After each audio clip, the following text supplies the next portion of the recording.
Okay, hello guys. This is like my second episode of the podcast. We basically have no topic, we just rant. So this is my junior brother, Yes, it's right. Elisha. He's sort of like wanting to get into basketball, professional basketball. Mm-hmm. I'm a walking bucket. Yeah. Basically. Mm-hmm. So, with regular rants, we're not going to talk about life and everything. So videos like this, I don't expect them to like go viral. It's more like documenting our thought process and documenting our journey as me as I build a startup and he as he builds a professional basketball career. So let's get right into it. So any questions to start from? It's like, well, I feel like we can just talk about like growing up in or being 20 in this crazy time, because it's like our parents when they were 20 they didn't go through like what we're going through now, like being in Nigeria. It's not just you being in Nigerian is cool when you're not in Nigeria. Okay. That's something like that's an actual thing. It's like it's cool to be in Nigeria when you're not in Nigeria. But it's like if you're born in Nigeria and then like you are Nigerian and then it's like you live in Nigeria almost is a wild time to be living in Nigeria, to be honest. What's that? Fair? Okay, so why is basically like a wild time to be living in Nigeria. So it's like I feel like some people could relate to something we are facing, something we are seeing. Okay, so I think let's talk about problems being 20s in Nigeria. Especially if you're from Nigeria, right? Mm-hmm. If you're living in Nigeria. So I think one thing to start from, which is very common, is the dating scene. Oh, it's crazy, man. It's wild. So first of all, we have like very traditional parents, very traditional parents. Two traditional parents, and then we grew up with traditional values. Like for example, the wife cooks, the wife takes care of the kids. This whole idea of 50-50 is it doesn't sit well with us. So, not really. And then the irony is that like for some very, very strange reasons, we are expected to like manage the flaws of the ladies we are seeing. I was like, nah, that's not gonna work. So dating our 20s. So wild. You have girls who are over entitled. Girls who I would say they believe they are worth it, but in reality, it's like they're not even bringing anything to. It's like when a man, to be honest, like if a man knows your value to him, he knows what he needs to do to keep you and like protect you and like provide for you. But it's like they don't even bring nothing to the man. It's like, okay, I'm fine. Okay, I look this way. I have this body and my looks should make him happy. Yeah, do you understand? It's like come on, like some be like, oh, he's asking me what I'm bringing to the table. I am the table. I'm like, bro, come on, like it's not that deep. Like it's not. For real, it's not that deep, and it's really not funny. It's like I feel like it's proper. It's like what they see now. It's like every girl now that's going on TikTok and like that's where they spend most of their time. It's like they're seeing like people of influence, like influencers and all those things. So it's like that's what they're talking about. So it's like, so they kind of like buy into that lifestyle. It's delusion. And into those ideas. It's like even the influencers are pushing the fact that Dilulu is the Solulu. So it's like it's fine to be delusional. Like it's cool to be delusional. Do you understand? So it's crazy, man. Nobody wants to actually like sit with like fucking reality, and it's like, nah, man. And then I think, so we have ladies that would say, so you see ladies that would say, let's be honest, they're into like, it's like soft sex work, and they come out and be like, oh, I work hard for my money. We all know that it's a lot of them are BS, like full-blown BS. We know. Younger girls know, and younger girls sort of like aspire to do that. To be like that, it's funny. So it's like, okay. Come on, hold on. So it's like I think when I was at 200 level, I was having this argument with like a roommate. I'm not going to mention the influencer's name, but it's like she says influencer B has so amount of money. She buys cars. She goes to these places. She's in so yacht. So country every time. So it's like I asked him, what does she do? He said she's an influencer. I said, no, you've not told me what she does.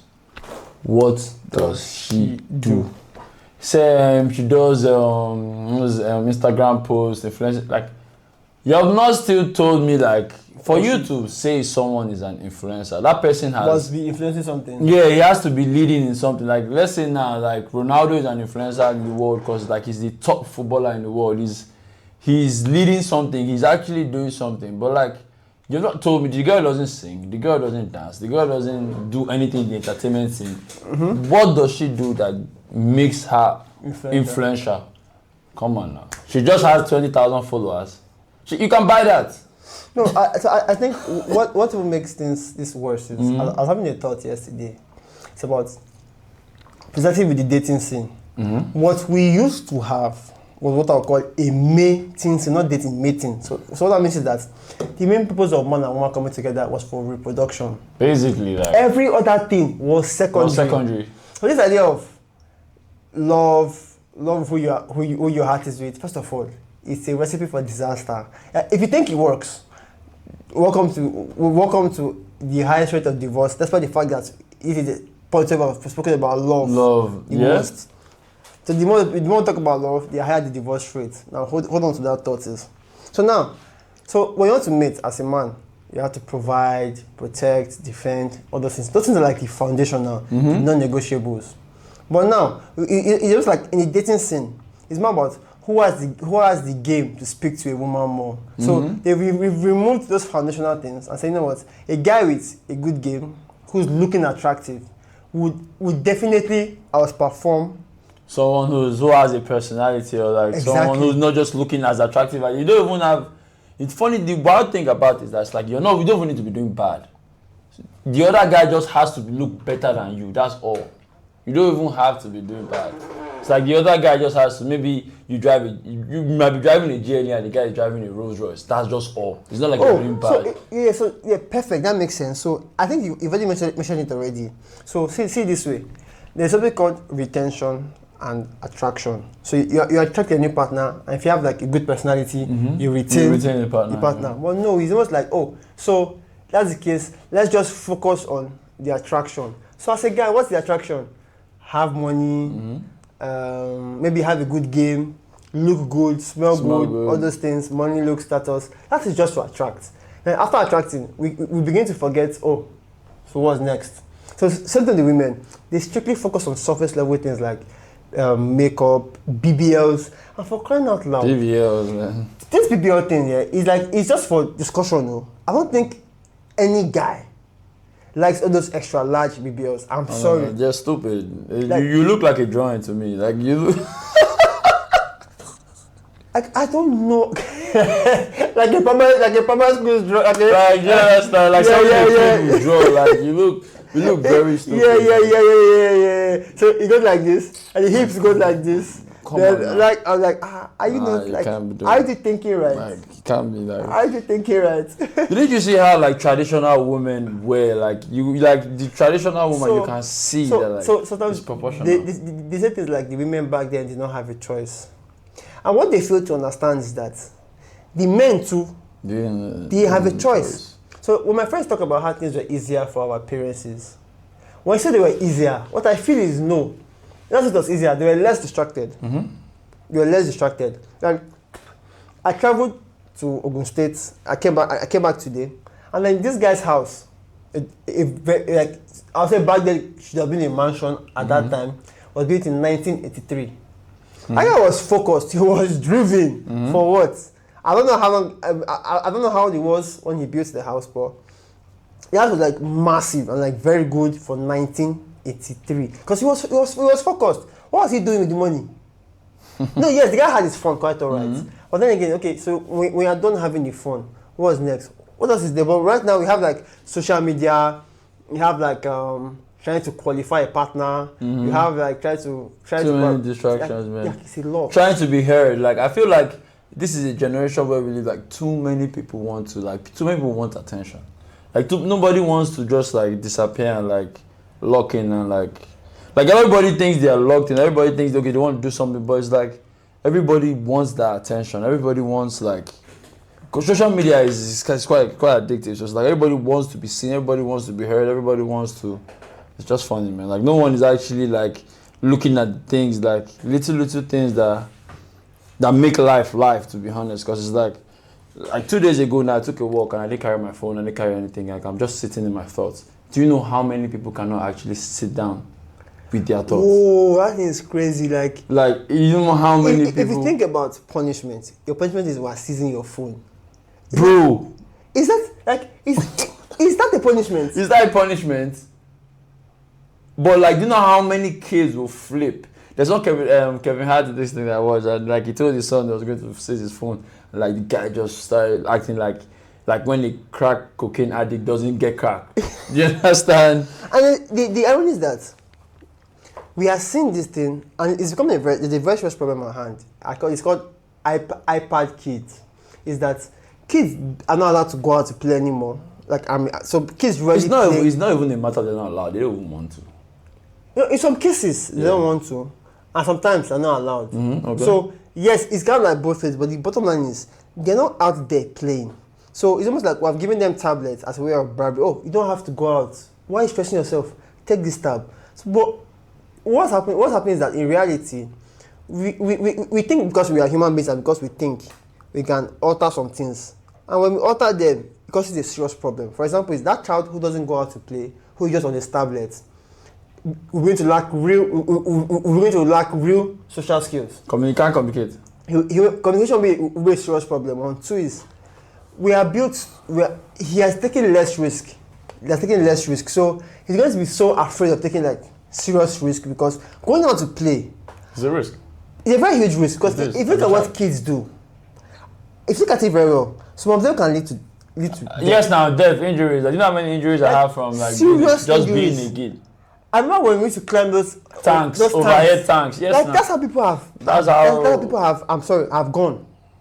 But if you think about it, that risk of, okay, you know what? Let's climb it. Let's see what's going on. Sometimes, we go climb a tree, and when you get there, you are playing. You are shaking. You're shaking the entire tree. You're really like trying to see whether someone is going to fall. But kids are wild. That's how I'm going to say. But it's like as a kid, you're allowed to like think wide. Do you understand? It's like nothing is impossible as a kid. I remember we used to create makeshift tents. Me, Emeka, Johnson, like we'll create makeshift tents, we'll create swords. We were actually fucking creative. Like we'll create guns to play catcher, like police and thieves. So that we were actually, as a kid, you actually think. But when you now like just like, and there's one thing that parents do is like they don't let the child have a mind of their own. It's like, Mom, okay, I want to do this, and it's like, no, do this way. So it's like there are some people that can bet to some people they are 40, yeah, and like almost every decision they want to make, they call their parents. It's like they don't know what to do without someone telling them what to do. And it's like, there's a difference between when you're asking for an opinion and you genuinely don't know what to do. Yes, it's always like, don't know they're barely told what to think. They're barely told how to think. Which I think is a problem with this coming generation is, the parents have given them a lot of their ideologies and beliefs to the point where the kids can really think for themselves. I've been wondering that. What? How? Why? To what end? There's one thing that came across my mind the other time. It's like, I feel like, yeah, our generation is complaining about the past, like our parents, like the past generation. But what's the real complaint? What's the real complaint, to be honest? And I feel like our generation might even be worse in terms of the same things that we're complaining about. That's like, I won't call it worse. I'll call it different. I call it different because I was talking to the other lady yesterday. She's like in her 30s, and she says that she wants to get married, but if she doesn't get married, she's not going to force it. But like, what of kids? She will never have kids out of wedlock. I said, no problems. And then I was like, I brought up this idea of our generation, mothers before. She's like, our mothers before did not have a choice. Well, I'm like, hold on, first things first is this whole idea of money. I think I have an explanation for that is, women have two kinds of men. The men they want and the men they settle for. Okay. I'm sorry, there are men in the middle, but that's basically the two. That's basically the two kinds of men that women know. So when a woman, okay. So yes, the woman she likes and the woman that she settles for. So the idea is that back in the days, women could not choose who they marry. So what happened is, in most of the cases, it was money that was what the men that they don't want used to get to sway them in. So, okay, I don't want him, but he can provide. Yeah. So let me just take him in. There's some form of security. It's a form of security, but now is okay. You know what? If I can provide the same money he can provide now, because we have ACs in the office. So now to make money is not about hard work. It's not about labor. Not about labor, basically. All you have to do is basically just show up, get a skill, show up and like use your head. So now it's a mental game. So you feel like if I can work the same work as the man, I don't need to get married to that man as a way of providing security for my kids. So now that means that it can eliminate this option, and I'll get to go for the man that I want to go for.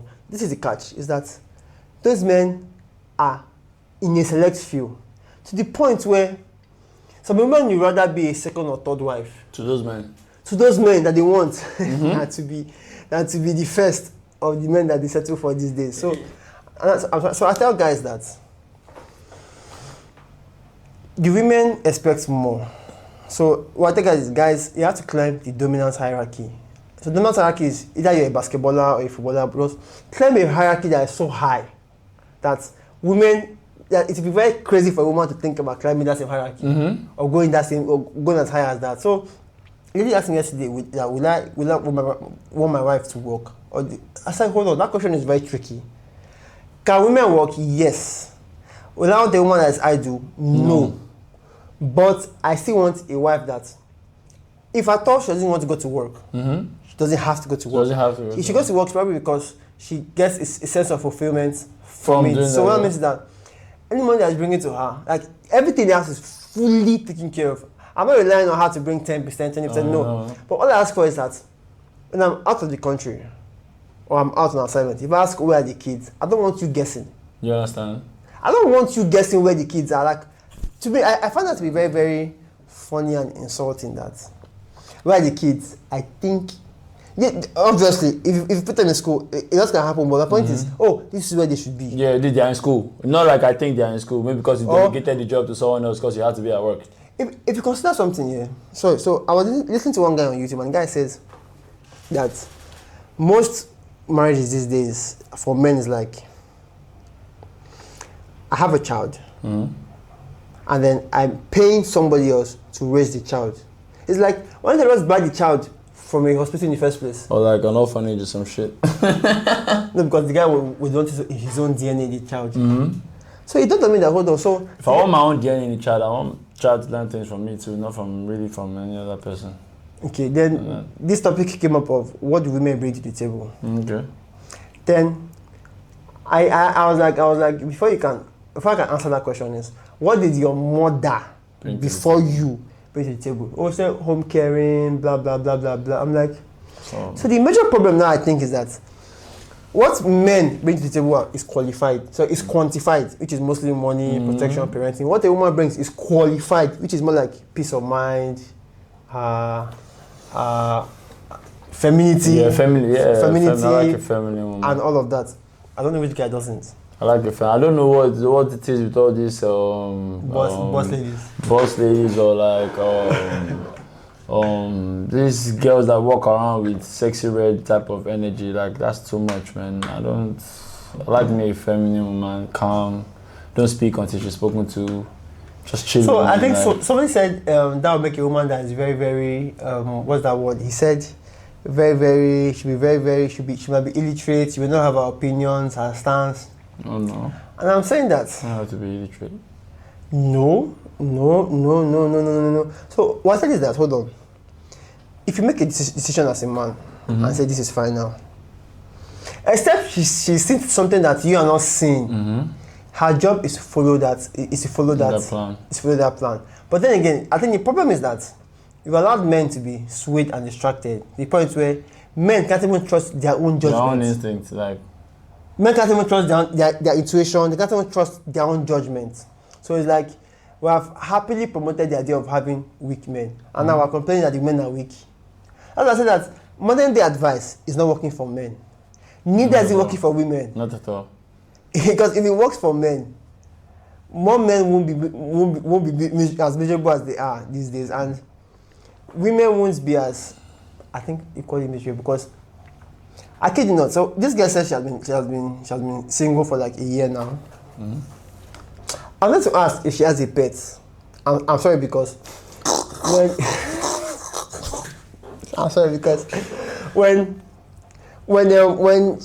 I kind of like had a research that when women have like pets and they reach a certain age, the pet kind of like plays a child role in her life. Mm-hmm. I said I was like, is BS. So I was about to ask her, but I said nah, there's no point because we're having a very friendly conversation. My job was not to put her down or anything. And luckily she was like, oh, this is love of my life. A dog. God, you go soon get brain. You go soon get. Nobody could tell her. She go soon get brain. Nobody could tell her. So it's like. Nobody could tell her. So I'm not entirely saying. So what I feel like it's left. I won't tell the women what, because I say I won't tell the women what to do. It's the men I'll tell what to do, because I feel if the men begin to not take rubbish, I'm sorry, the women will not do rubbish. I'm sorry, it may sound like controlling, but like saying if men were not feminine, women will have no choice. So if men were more masculine, women will have no choice that to be more feminine, because I'm sorry, it's like a competition. And it may sound bad, but it's life. Is that I think God created polygamy, man created monogamy, because what God did is it only takes about 30 to 100 men to get all the women in today's world pregnant. You don't need much. That is, if they just extract the sperm every day and they're just injecting the women one by one, it takes what? About 100 men. Not even up to 1,000. God never designed the world to have such a huge amount of men. But no, the man said, you know what? For the sake of having like a very good population control and a fair distribution of mates, let's introduce monogamy. Now you may say, oh, in the Bible, the Bible never talked about not having more than one wife. In short, there's a place in the Bible where the Bible said, if you pick on a second wife, you must be able to give your first wife the exact same treatment you're giving to her before you picked up the second wife. Now, this is what your pastor will not show you. Because they'll tell you, oh, that is the Old Testament. But I'm sorry. Why is this in the Bible? No. If you say that, they'll say, no. And this is where I catch Christians a lot.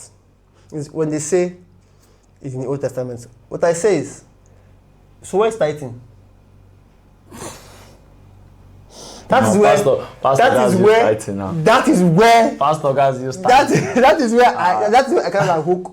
So whenever I get into all these arguments and conversations, when I was like, because I don't make, when you make statements, it's almost like you are countering their ideas. The goal is to make them see the idea and to think it. Think by themselves. You don't need to tell them. So, and this is where I think that people are really funny, because you said, oh, that is the Old Testament. But when I bring up something that of the Old Testament that you are currently doing, they'll be like, oh. Then I said, show me where it is written, show me where they brought up tithe again in the New Testament. They just look lost. They look very, very lost. And I'm like, well, I feel like another thing that's like in our generation, since we're talking about like growing up in your 20s in this country, it's like if you're open-minded, it's almost like you're crazy in this country, because like everybody is so root one, like everybody is so rigid. So it's like, okay, now, why is it fine? Why is it okay that like I went to Edo State about last week. I spent 3 weeks in Edo State. All the billboards, let's say I saw 100 billboards in Edo State, 70%, 90% were about either, if it wasn't political campaign, it was church. It was Christian. Where like, how does marketing work for like commercial or like things that boost the economy when it's only allowed, or it's only Christianity that has access to all that shit? Or I barely even see Muslim billboards. It's like I'm going on Ogunusi Road now and I'm saying there's this billboard I saw. Say I will harvest my miracle babies. It's like it's a billboard. Oh, like that's something Wizkid will do, not a, like why are you? So it's something that I think I told one lady and she got pissed, but that's her business. I was like, to you guys, your pastor is everything. Everything, man. It's everything. Said your pastor is your leader. You're confident. He's your confidant. He's your marriage counselor. Mm-hmm. He's your financial advisor. Mm-hmm. He's your relationship selector. Mm-hmm. I'm like, Jesus Christ never do half of this. Do you not know one funny Jesus thing? Christ did not do half. Let me tell you one thing about what like, these guys what doing. What Christianity would have looked like in Jesus' time. Because it's like when Jesus was preaching to the multitude, like people questioned him. People were like, why should we believe that you are the Messiah? But it's like, I can't stand he allowed it. He allowed it. It wasn't a thing. Like, he would come down and explain it to you. Okay, this is why. Maybe I've done this or I've done. I don't know, because I don't think I've read the Bible that well to know. But it's like, at least out of my knowledge in Christianity, I knew that people question Jesus Christ. People actually question Jesus while he was teaching and while he was preaching. But it's like, if I stand up and question things that I'm just genuinely lost. Let's say I'm not trying to enter the pastor, because if I enter pastor will weak. But it's like, let's say I'm just genuinely lost. Okay. That's your business, but okay. It's like the body language I'm going to get from the congregation is not, it's funny, because like I'm lost. And like, okay, let's say I'm challenging what the pastor is saying. It's like, wow, who is this one, self? Yeah, like, are you alright? Who are you to be challenging pastor? Like, pastor is not God. Pastor is not Jesus Christ. Like, pastor is a man like me. Exactly. But the same thing, man. The same thing. So it's like, if someone can question Jesus Christ because he was a man, and then like he was mortal at that point, so you could actually question him. So who the fuck do all these pastors think they actually are? So that's just the way it is. And like, I know it's so funny how like people let people off the hook once they hear I'm a pastor or he's a pastor. It's like there's just some form of trust. It's like you don't expect your pastor to mess you up. So I was talking to the one girl one time like this, like 2 or 3 years ago. So I was trying to enter the babe, and I'm trying to get to spend more time with her. I was like, okay, what church do you go to? Let me see if I can come to service on Sunday. She was like, oh, our church has scattered. I'm like, why would your church was scattered? I said, oh, they found out that the head pastor was sleeping with at least like 7 different girls in the church. And like the funny thing was that the girls were living in his compound. Like he had like a bus water or something. So it's like they're living there. And the guy is married. So it's like everybody once the pastor is added to your title, it's like you could get a loan off just being the fact that you're a pastor. Oh. You see those loans? God damn it.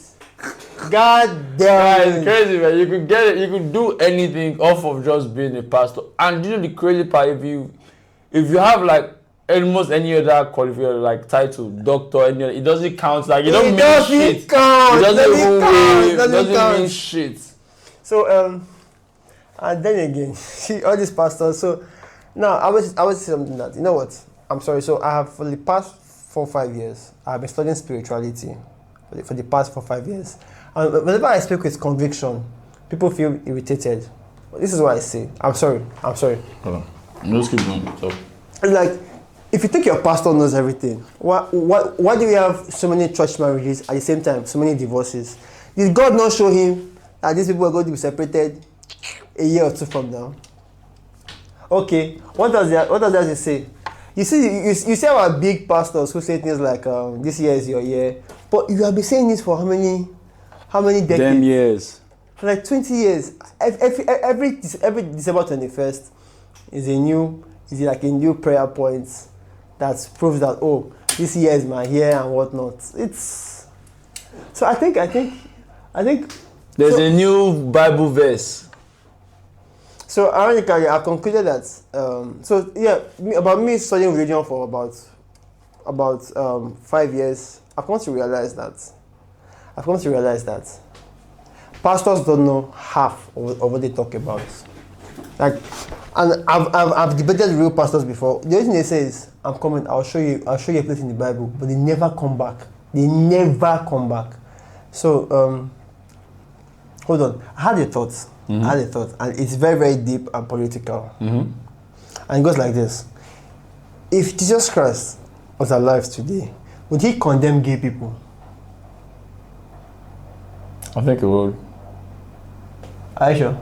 Yeah. Condemn is Jesus Christ. I don't think he will condemn anybody, but it's like, because Jesus loves all. just loves all. Whether you are gay, whether you're. So for him to like condemn you, it's like. But he might not be fine with he it. never condemned anybody. Never condemn anybody. Even when like they wanted to stone those people to death. Like who have not seen pick up the first stone and cast it. So it's like he wouldn't condemn anybody. That's just. So what I'm saying is because somehow people were expecting the Catholic Pope to condemn gay people or the gay act. By condemning the gay act, you also condemn the gay people too now. So you basically cannot separate the act and the. You cannot separate the act and the people together because they go hand in hand. He makes them feel guilty. The act is guilty. So it's like, for Nigerian pastors to open universities, and then when the students makes a mistake, suspension, expulsion. Do you know one thing that I just heard now? Like I was talking to someone 2 days ago and found out that my school, like all the drug tests they've been doing since the inception of the school has been fake. Like they've literally expelled people for nothing. How is it fake? What happened now? So this first semester they just finished, they scooped 29 people for drug test. Yeah. So they scooped 29 people, 28 come out positive. Yeah. Now inside the 28, there are guys that are expected to come out positive, and there are guys that are not expected because they know that they don't take anything. Yeah. Some are even working in the chapel. Okay. So do you understand? So that kind of thing that even parents that know their kids are coming to school that you can't tell me my child is doing drugs. It's like, no, my child is not doing drugs. So the same people, they took everything to like Babcock and they did drug tests for the Babcock, everything negative.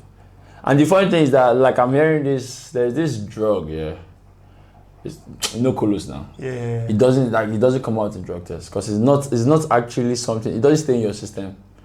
It doesn't stay in your system at all. And it's like basically for that school, where it's small and everything, that's what almost everybody is on. Everybody that is doing drugs in that school is basically doing colos. So it's like it's not going to be in their system. Even if, although I doubt that not being in your system. You can say it's difficult to detect. Yeah, maybe. I know alcohol is somewhat difficult to detect. According to one guy that used to do the lab tests. Because the guy who was doing the lab tests was my roommate. So he runs a lot of lab tests back then. So avoid calling school names because. I didn't call. I said my school now. You mentioned. Okay, Babcock. Okay. So avoid calling school names because we don't want. I don't hope this thing goes viral, but I guess we're documenting our thoughts bit by bit. So let's see, what other problems do we face growing up as? Since we have already entered the table of the LGBT people, I would like to say some things. It's a problem in our generation. Wait. So I was gonna ease myself. We'll come back to this, I promise.